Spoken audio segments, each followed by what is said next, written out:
네, 안녕하세요. 반갑습니다. 이번 시간에는 죄의 뿌리에 대해서 알아보기로 하겠습니다. 죄의 뿌리가 무엇인가를 아는 사람은 지금까지 한 사람도 없습니다. 기독교 신도들만이 성서를 근거로 선악과를 따먹고 타락한 것이 죄의 뿌리가 되었다라고 막연하게 믿어왔을 뿐입니다.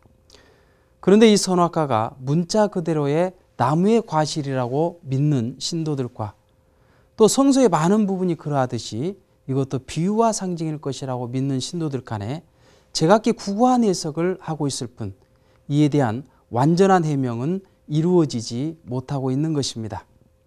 많은 성도들은 선악과가 어떠한 나무의 열매인 줄로만 알아왔습니다.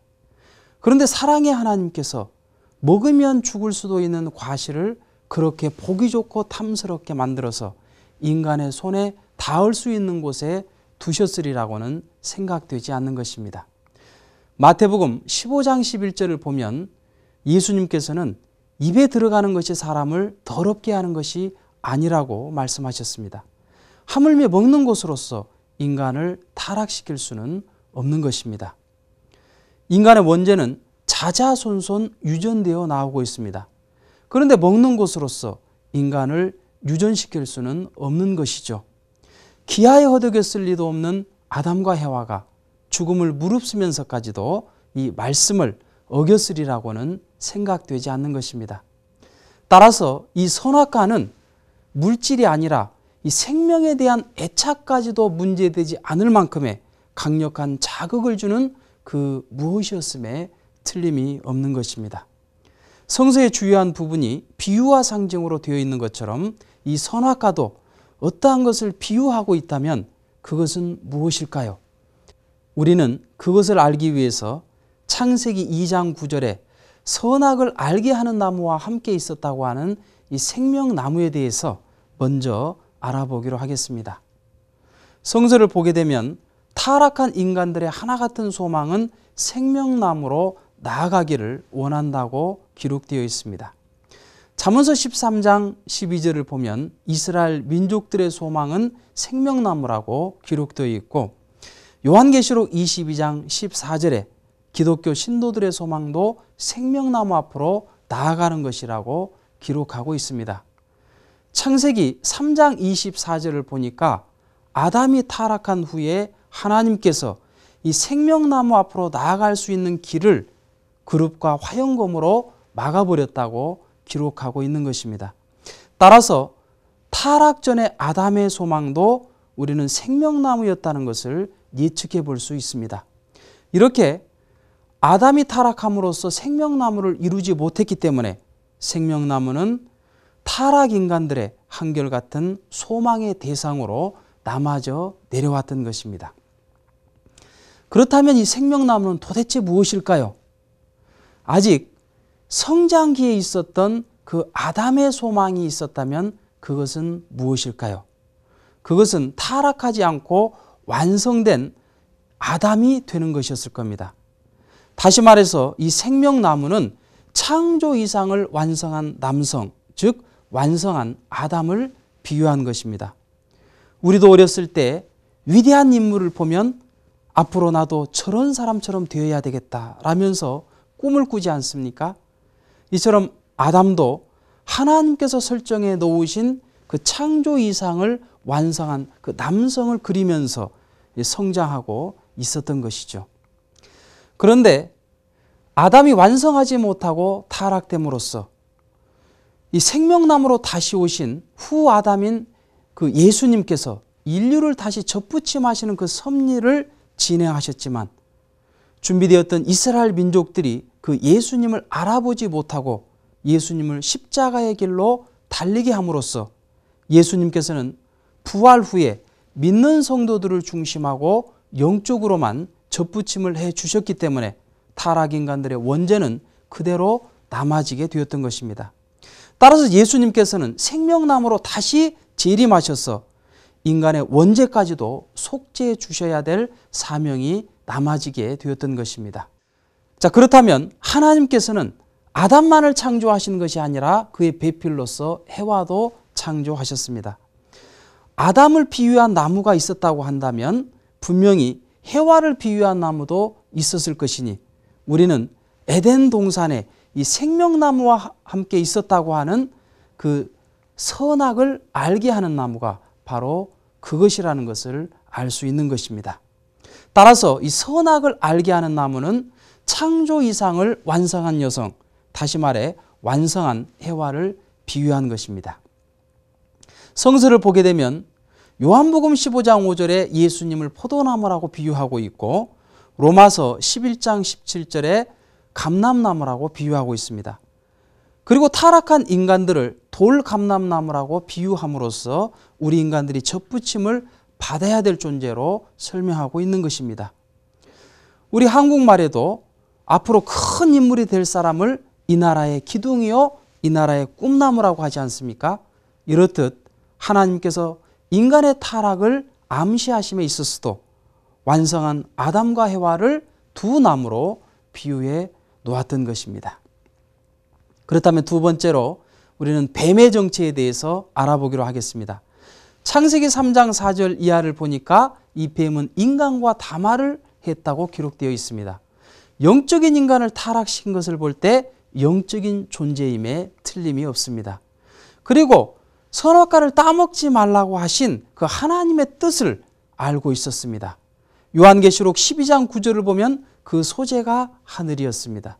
현재도 인간의 심령을 지배하고 있는 그 뱀은 우리가 알고 있는 파충류로서의 그 뱀이 아니라 어떠한 영물을 상징하고 있는 것입니다.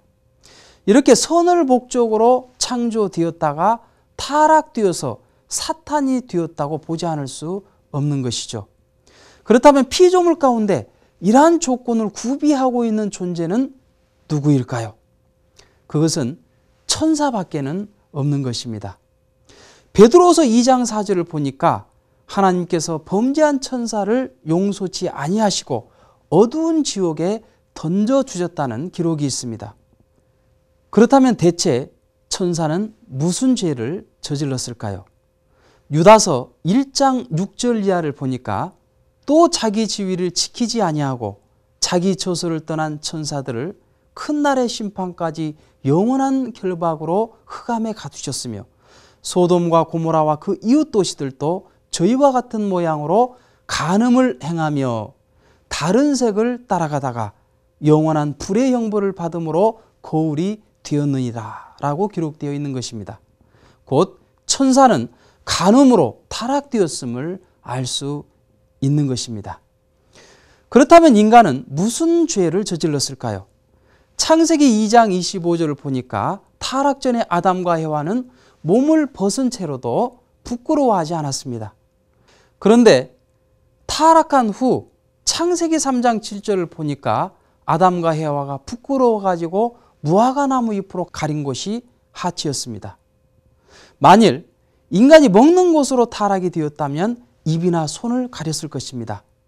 저도 어린 시절에 어머니가 몰래 숨겨두었던 이 사과 하나를 이제 몰래 훔쳐서 먹는데 한참 먹고 있는데 갑자기 누가 방문을 팍 열고 들어오니까 놀래가지고 먹고 있었던 그 입을 꽉 다물고 그리고 가지고 있었던 그 사과를 든 손을 뒤로 이렇게 숨기는 그러한 생각이 기억에 납니다. 이것처럼 우리가 어떠한 잘못을 저질렀을 때 우리 인간은 그것을 가리고자 하는 습성이 있는 것입니다. 따라서 아담과 해와가 하체를 가렸다고 하는 것은 하체가 허물이었다는 것을 말해주고 있는 것이며 곧 그 하체로서 범죄를 저질렀다고 하는 사실을 우리는 알 수 있게 되는 것입니다.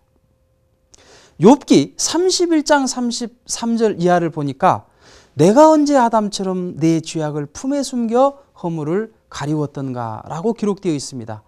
아담이 가린 곳은 하체였고 그 하체가 결국 허물이었다는 것이며 따라서 하체로서 범죄를 저질렀다는 사실을 우리는 알게 되는 것입니다.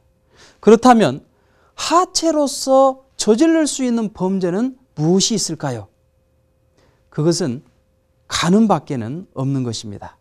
이처럼 아담과 해와 그리고 천사는 간음으로 타락이 되었고 인간은 천사의 꼬임에 의해서 타락이 되었으며 이 피조물 가운데 영적인 존재로서 서로 정적인 관계를 나눌 수 있는 존재는 인간과 천사밖에는 없다는 것을 두고 볼 때 인간과 천사는 불륜한 행음 관계를 맺었다는 것을 알 수 있게 되는 것입니다.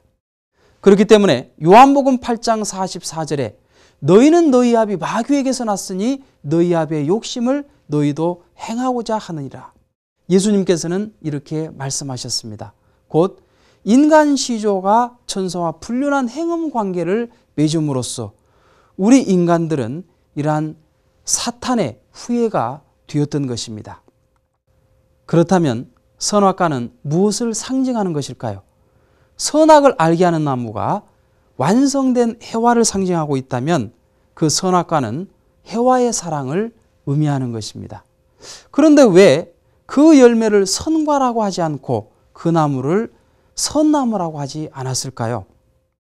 이미 창조 원리에서 밝힌 바와 같이 인간이 성장기에 있었을 때는 자신의 책임 분담을 통해서 완성할 수도 또 타락할 수도 있다고 말씀을 드렸습니다.